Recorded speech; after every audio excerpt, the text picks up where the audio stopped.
अगर आप अपने लैपटॉप के निचले हिस्से को छूकर देखें तो मुमकिन है कि वो हिस्सा आपको गर्म लगेगा।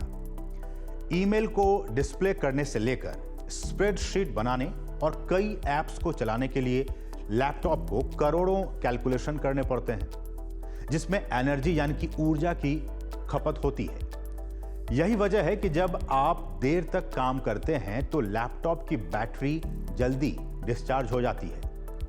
अब आप जरा कल्पना कीजिए कि दुनिया भर के उन लाखों करोड़ों कंप्यूटरों की जो स्प्रेडशीट तो नहीं बना रहे हैं, बल्कि आर्टिफिशियल इंटेलिजेंस यानी एआई के लिए एल्गोरिदम बनाने का काम कर रहे हैं। ऐसे में एआई को विकसित करने के लिए और करोड़ों कंप्यूटरों को चलाने के लिए और उन्हें ठंडा रखने के लिए, कूल रखने के लिए जरूरी एयर कंडीशनिंग के लिए भारी मात्रा में ऊर्जा की भी जरूरत हो रही है। हाल ही में पीएम मोदी ने कनाडा में आयोजित G7 आउटरीच सत्र को संबोधित करते हुए कहा था कि दक्षता यानी एफिशिएंसी और नवाचार यानी इनोवेशन को बढ़ावा देने के लिए एआई एक महत्वपूर्ण उपकरण बन गया है। लेकिन ये टेक्नोलॉजी खुद ही काफी एनर्जी इंटेंसिव है और स्वच्छ और हरित पहलों के माध्यम से इसे कैसे टिकाऊ बनाया जाए, इसकी रणनीति बनाना काफी महत्वपूर्ण है।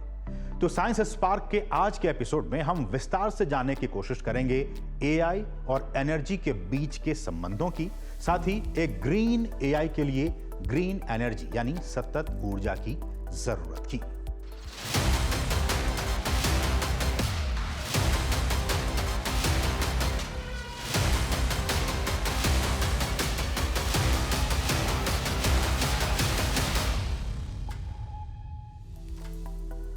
तो पहला सवाल कि वैश्विक स्तर पर जो बड़े डेटा सेंटर्स हैं, उनमें कितनी बिजली की खपत होती है। तो बढ़ती एआई तकनीक ने आज दुनिया के सामने एक भारी कार्बन उत्सर्जन फुटप्रिंट जैसी समस्या पैदा कर दी है। एक स्टडी से पता चला है कि चैट जीपीटी पर पूछे गए एक साधारण जानकारी गूगल खोज की तुलना में 10 से 33 गुना अधिक एनर्जी का ऊर्जा का उपयोग करती है। दरअसल एआई मॉडल सामान्य गूगल खोज की तुलना में अधिक डेटा को प्रोसेस और उसे फिल्टर करते हैं। अधिक काम का मतलब यह है कि कंप्यूटर को डेटा प्रोसेसिंग, स्टोरिंग और रिट्रीविंग के समय अधिक ऊर्जा की आवश्यकता होती है।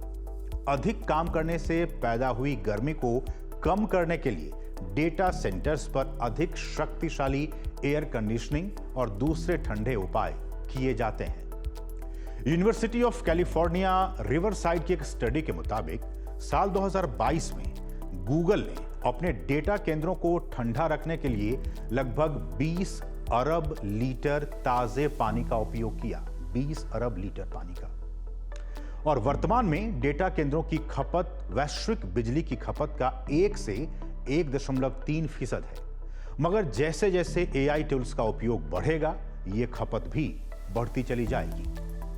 इंटरनेशनल एनर्जी एजेंसी के मुताबिक यह आंकड़ा 3% तक जा सकता है। इंटरनेशनल एनर्जी एजेंसी का अनुमान है कि दुनिया भर में डेटा केंद्रों में बिजली की मांग 2030 तक दोगुने से अधिक बढ़कर लगभग 945 टेरावाट घंटे तक हो जाएगी। इतनी ज्यादा डिमांड हो जाएगी। वर्तमान में अमेरिका, यूरोप और चीन की डेटा सेंटर बिजली खपत में लगभग 85% की उनकी हिस्सेदारी है।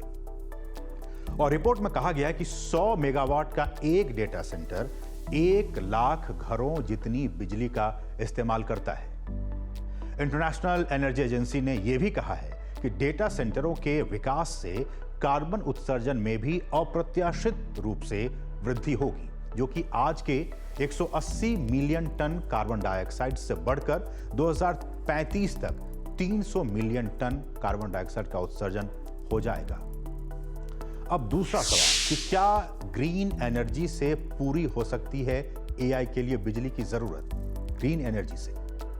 तो जैसा कि हम सभी जानते हैं कि दुनिया पहले ही कार्बन उत्सर्जन की वजह से जलवायु परिवर्तन के संकट से जूझ रही है। ऐसे में बेहतर होगा कि एआई को चलाने के लिए बिजली की जरूरत सौर ऊर्जा या दूसरी रिन्यूएबल या फिर हरित ऊर्जा से पूरी की जाए। हमारे सामने सबसे बड़ी चुनौती यही है कि कैसे एआई को चलाने के लिए काम करने वाले डेटा सेंटर्स को दी जाने वाली ज्यादातर बिजली रीन्यूएबल या फिर हरित स्रोतों से उसे प्राप्त की जाए ताकि इसका पर्यावरण पर बुरा असर ना पड़े।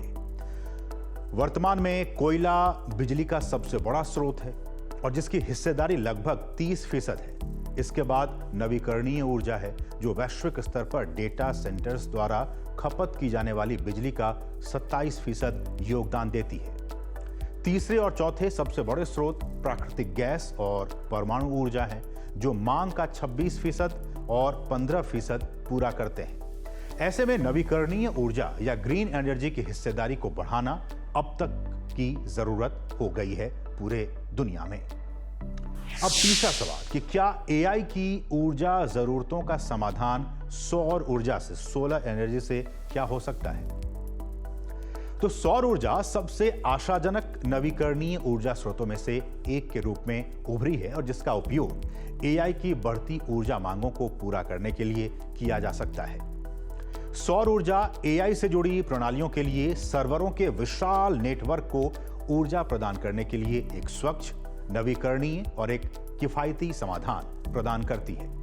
उदाहरण के लिए गूगल का लक्ष्य है 2030 तक अपने डेटा सेंटर्स को 100% 100% नवीकरणीय ऊर्जा पर चलाना, जिसमें पवन, सौर और दूसरे नवीकरणीय स्रोतों के मिश्रण का इस्तेमाल किया जाएगा।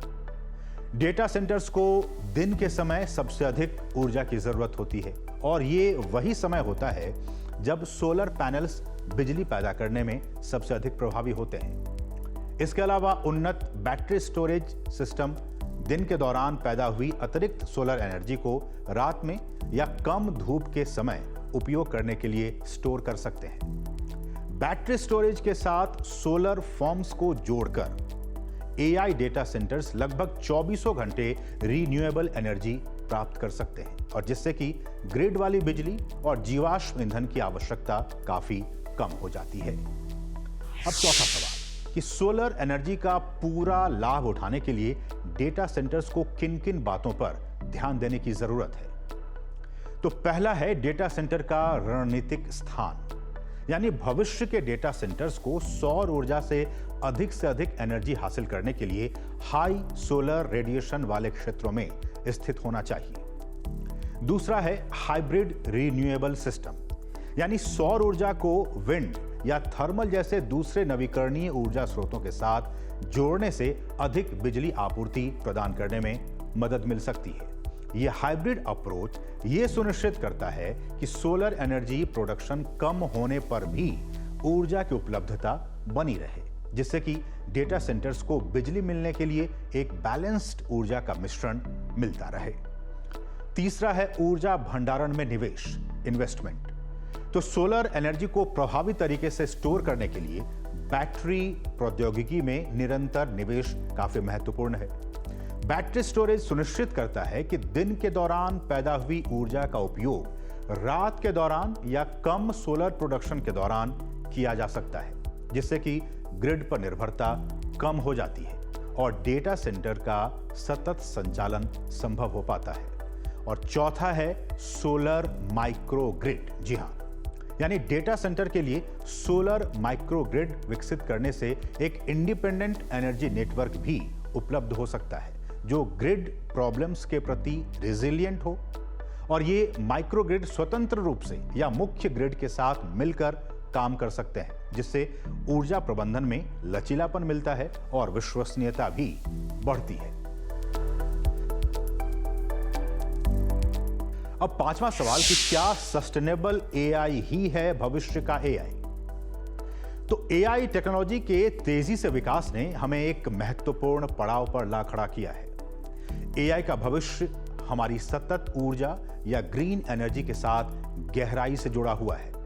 ग्रीन एनर्जी एआई क्रांति को शक्ति प्रदान करने में सक्षम है, कैपेबल है, जो कि बढ़ते डेटा सेंटर इंफ्रास्ट्रक्चर के पर्यावरणीय प्रभाव को कम भी करती है। डेटा सेंटर्स के संचालन में खासतौर पर सौर ऊर्जा को जमा करके ऊर्जा भंडारण में निवेश करके हम एक ऐसे भविष्य का मार्ग प्रशस्त कर सकते हैं जहां एआई शक्तिशाली और टिकाऊ हो। ग्रीन एनर्जी से चलने वाले एआई भविष्य की परिकल्पना हमारी पहुंच में है, जहां हम अपने ग्रह की सेहत से समझौता किए बगैर तकनीकी नवाचार को आगे बढ़ाने के लिए ग्रीन एनर्जी की शक्तियों का लाभ उठा सकते हैं। तो साइंस स्पार्क के आज के एपिसोड में फिलहाल इतना ही। अगले एपिसोड में किसी और स्पार्किंग टॉपिक के साथ एक बार फिर आपके सामने होंगे हाजिर। तब तक के लिए मुझे और हमारी पूरी टीम को दीजिए अनुमति। नमस्कार।